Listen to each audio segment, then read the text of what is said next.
Hey, friends out there, this is Thursday, February 4th, 2021, and it is just about 7:33 in the morning here in Northern California.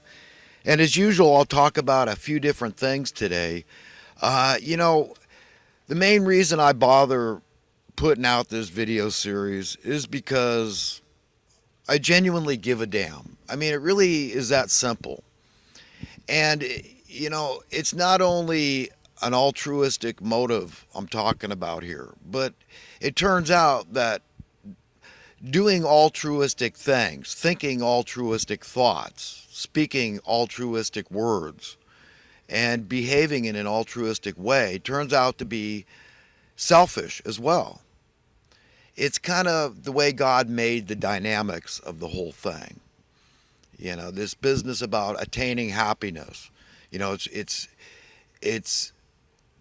enshrined in the Constitution of the United States that we have these inalienable rights, and one of those rights is to pursue happiness. And we've got to understand that a lot of the rights are also, by default position, they are responsibilities, obligations, duties.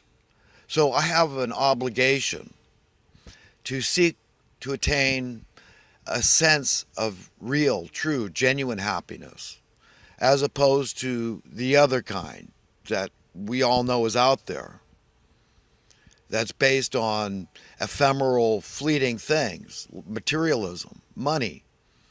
But the world is rife with that kind of mentality, and it's being foisted upon us by very effective means. And a lot of this stuff goes back thousands of years. This business about slavery, okay, stealing, basically slavery, you got to understand, it's just theft. And if anybody's ever had anything stolen, I don't know. I've never met anybody who hasn't had something stolen from them. And it feels bad if it's something you valued, and you go, you know what, that was really low. Somebody did this or that to me, and it really you feel violated. And so this is why slaves feel violated.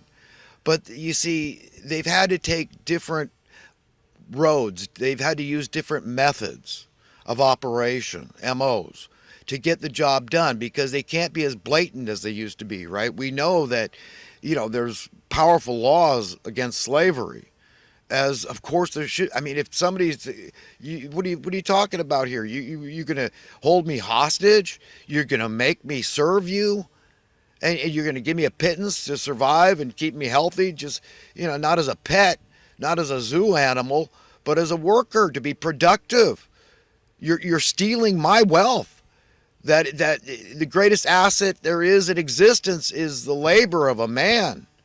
And you're saying you're going to subjugate me by force? Yes, it's wrong. Of course it's wrong. And there's laws, and there should be laws against slavery. But they've used subterfuge. They've used a long, gradual period of time to get the job done now. Okay, the fall of America is here. Face it. Face it. The currency debasement, you think just because it's all been working out for you and it's working on your side of the ledger, you're going to escape the woes that are here? They're here. They're not to come anymore. They're here. People always, hyperinflation, hyperinflation. I hear it on Max Kaiser, and some of his guests are so sure we're going to see this. Look, it's like a BandAid, the BandAid analogy, right? Which is an adhesive bandage. I'm using the brand name, BandAid, right? But you understand, you say you yank it off, right? Just yank it off is the best thing to do. I mean, whether that's true or not is irrelevant. It's a point that's trying to be made here. What happened in Weimar, Germany? What happened in Zimbabwe? What happened in Venezuela? Okay, happened quickly, like pulling off. They got, boom, get it done. We're going to expose the fraud, the scam, and we're out of here. We're done. We're not going for it. Okay, we need to shake it up a little, shuffle the deck, right? That's what we want to do, shuffle the deck. But are they allowing that in America? No. My whole entire life, friends, listen, 1963, November, right? The assassination of JFK. I was 5 years old. walking home from kindergarten in Manhattan Beach, Southern California. Okay, people started coming out of their houses and screaming and wailing and weeping, and it was a nightmare for a little boy. I'm still traumatized. I remember it like it was yesterday. I got PTSD from when I was 5 years old. Then to come home and watch the images on the black and white TV, the president getting his head shot off. What do you think?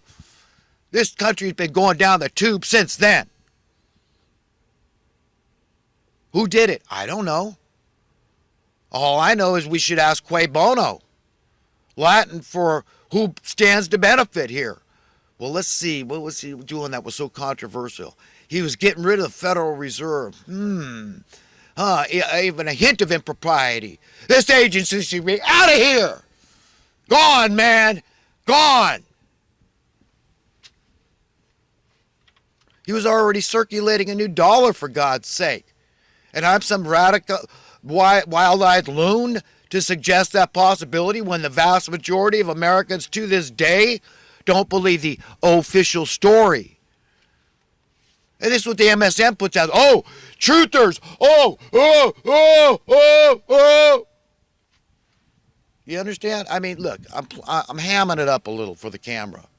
I'll admit. I'm using a little theatrics. Okay, the lines aren't getting blurred here because I openly admit I'm very passionate about the stuff I get into.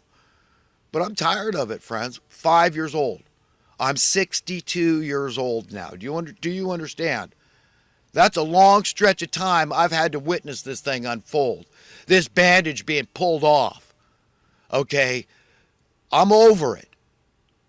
And one thing we shouldn't do is blame our local leaders. Okay? Listen, I don't blame the city council for homelessness. I don't blame the supervisors. I don't even blame the governor. This stuff is emanating from on high. Remember, it's the uppermost echelons of power in this world. They're evil men. They're bad. Look. It's hard for normal people to wrap their minds around this. Normal people are liberals. They're conservatives. They're Democrats. They're Republicans. Okay, I want to unite us. These are socialists. These are capitalists. They're good people, but it's hard to wrap your mind around somebody that would do stuff that, they run headlong into crap that you wouldn't do for the whole world. You see, so it's like a detective getting into the minds of some psycho killer. I mean, he's not a psycho killer, so how's he supposed to? How could he did what? Oh my God! You hear these stories of real life crime, but that's the caliber of people, the mentality of the people that are running the show. So it's no wonder it's trickle down evil is what's happening in the hearts and minds of men. It's delusion. The mainstream media is woefully complicit. Okay, like I point out, and people say, "Well, how? It's so important." Well, these are the cutting edge educators, and what they fail to educate us on, and what they do educate us on. You see, it's like the focus. They're getting paid. You see, you need a group of satiated people in society in positions of power and influence, and that's what the mainstream media is. They're satiated because they can afford a middle-class life. So they don't really give a crap because their hearts are impure, because they've been polluted from on high, and that trickle-down evil gets in our hearts, and we turn into mini elitists. You get what that is? I mean, it's somebody that says, look, my life is more important. I'm just going to put on blinders, be willfully ignorant, and just say, look, I got to take care of myself and my family. I can't worry about every Tom, Dick, and Harry out there. So I don't want to bring up the Federal Labor Department. It's not the president's job to raise minimum wage. What do we have a federal labor department for? Who was it? The president that did the calculations on the consumer price index when the minimum wage was established at its inception?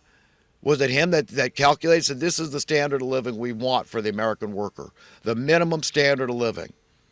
My friends, you do the math.